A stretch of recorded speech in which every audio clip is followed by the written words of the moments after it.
अंधाधुंध की साइबी और घटाटोको राज। आखिरकार मार्को रूबियो को क्या भारत के ऊपर गुस्सा आया है? भारत से जाने के बाद मार्को रूबियो ने ऐसा क्या कहा है? वहीं दूसरी तरफ अपने आप को सुपर पावर बता रहे हैं मार्को रूबियो। क्या रूस के साथ भारत की जुगलबंदी अब अमेरिका को परेशान कर रही है? जियोपॉलिटिक्स में बहुत कुछ चल रहा है, हमेशा की तरह जानने को मिलेगा बहुत कुछ। आइए जानते हैं इन खबरों को विस्तार से। मार्को रूबियो जब भारत आए थे तो उनका स्वागत बड़ा ठंडे तरीके से किया गया था, ये बात तो देखने को मिली थी। वैसे तो जितना प्रोटोकॉल में होता है उस प्रोटोकॉल का इस्तेमाल किया गया था, लेकिन मार्को रूबियो दिमाग में ये बिठा कर आए थे कि मैं एक सुपर पावर देश से आ रहा हूँ, तो ऐसे में मेरा स्वागत सुपर पावर तरीके से होना चाहिए। लेकिन अमेरिका ने भारत को लेकर इस तरीके से बयानबाजियां की है और इस तरीके से चीजें हुई है कि भारत के अंदर एक रोष जरूर था। ये तो दिख भी रहा था जब डॉक्टर एस जयशंकर ने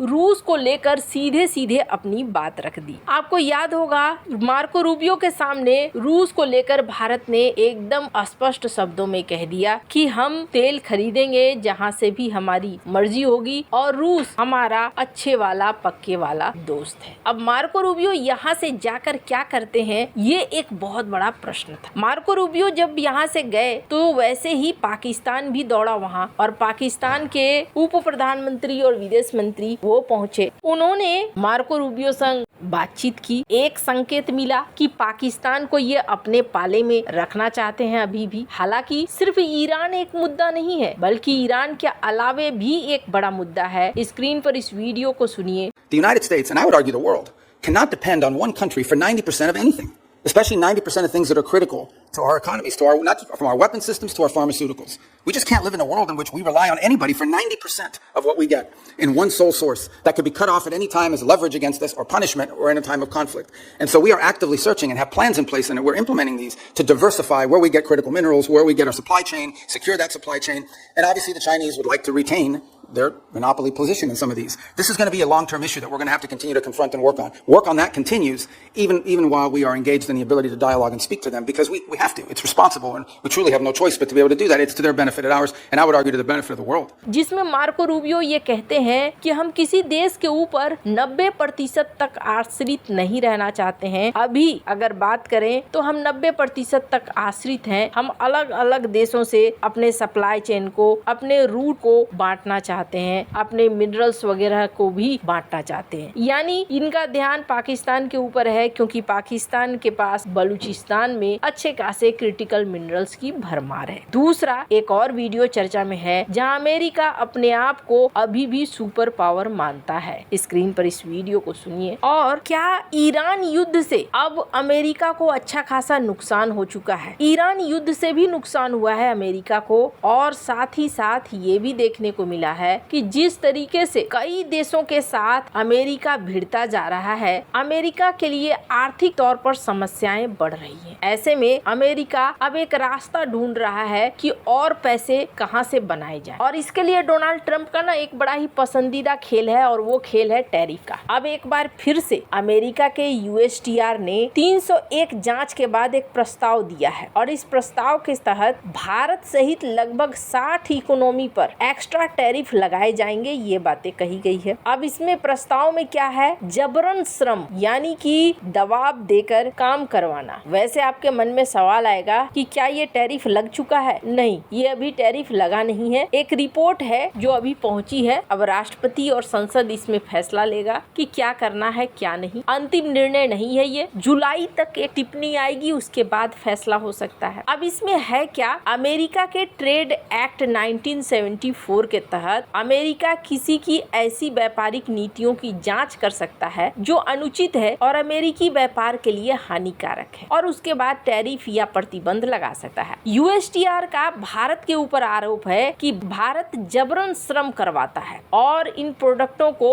हमें बेचता है, और अगर नहीं करवाता है तो कुछ ऐसे इलाके हैं, कुछ ऐसे क्षेत्र हैं व्यापार के, खास करके कपास की बात करें तो वहाँ पर एक इंटरमीडिएटरी बन रहा है, यानी कि कि चाइना से माल भारत आता है और भारत से फिर माल बिकता है। अब ध्यान देने वाली बात यह है कि अमेरिका ने सिर्फ भारत को ही नहीं, इसमें चीन को भी डाल दिया है, जापान को भी डाल दिया है, दक्षिण कोरिया को भी डाल दिया है, ब्राजील को भी डाल दिया है, यूरोपीय संघ को भी डाल दिया है, यानी कि यूरोपीय यूनियन, और इसके अलावे प्यारा पाकिस्तान भी है। अब अमेरिका ये सब कुछ क्यों कर रहा है? ये सब कुछ करने के पीछे एक बड़ा कारण है, भारत के साथ इस वक्त व्यापार वार्ता हो रही है और व्यापार वार्ता में अमेरिका चाहता है कि भारत के ऊपर दबाव बनाया जाए, दबाव बनाकर भारत से अपने हिसाब से एग्रीमेंट साइन कराया जाए। एक साथ 3 पॉइंट लेकर चल रहा है। पहला, चाइना के सप्लाई चेन पर दबाव बनाए, दूसरा, अमेरिका के उद्योगों को बचाए, और तीसरा, व्यापार वार्ता में सौदेबाजी की स्थिति में अमेरिका को अपर हैंड मिले। हालांकि आपको बता दूं, मार्को रूबियो एक और चीज कहते हैं और वो रूस के तेल के बारे में कह रहे हैं। स्क्रीन पर इस वीडियो को सुनिए। That ultimately at We've some point certainly will expire. benefited China and Russia's economy.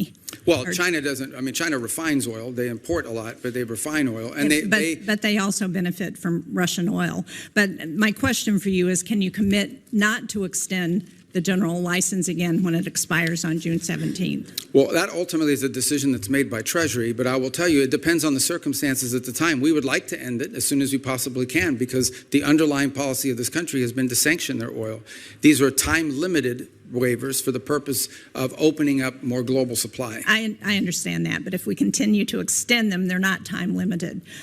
जिसमें ये कहते हैं कि रूस से तेल खरीद पर रोक लगनी चाहिए और अब इसे बंद किया जाना चाहिए। अब मार्को रूबियो ऐसा क्यों चाहते हैं? मार्को रूबियो की 2 परेशानी है। पहली परेशानी ये है कि मार्को रूबियो चाहते हैं कि उनका तेल ज्यादा से ज्यादा बिके और रूस का तेल कम से कम बिके। अब उनका कहना है कि ईरान युद्ध के कारण पैदा हुए एनर्जी संकट को देखते हुए रूसी तेल पर लगे प्रतिबंध को 2 बार हटाया गया। इससे भारत समेत दुनिया के कई देशों ने रूस से तेल खरीदा। हालांकि अब ऐसा करना चाहिए कि अब इसे रोक देना चाहिए। हालांकि यहाँ पर भी मैं आपको बता दूं, मार्को रूबियो यहाँ सीधे सीधे ऐलान नहीं कर रहे हैं कि हम इसे हटा रहे हैं। उनका कहना है कि ये फैसला आखिरकार ट्रेजरी करती है और जिस तरीके के हालात हैं उस हालात पर होगा और हम जल्दी ही चाहेंगे कि ऐसा हो। अभी सिर्फ ईरान की वजह से इस फैसले को टाला गया है। अब क्या मार्को रूबियो भारत से गुस्सा है इसलिए ये सारी बातें कह रहे हैं? अमेरिका किसी से गुस्सा या किसी से खुश नहीं है। ये देश बहुत प्रैक्टिकल है और ये देश सबसे पहले अपनी देखते हैं और अभी भी जो बातें कही जा रही है मार्को रूबियो के द्वारा वो अपने देश के फायदे के लिए कही जा रही है। लेकिन डॉक्टर एस जयशंकर ने पहले ही साफ कर दिया था और भारत के प्रतिनिधि ने भी कि भारत जिससे चाहेगा उससे तेल खरीदेगा, उसमें किसी तरह की कोई रुकावट नहीं होगी। आपको क्या लगता है आगे क्या हो सकता है? कमेंट कर अपनी राय जरूर बताएं। जल्द मिलते हैं अगले वीडियो में नई खबर के साथ।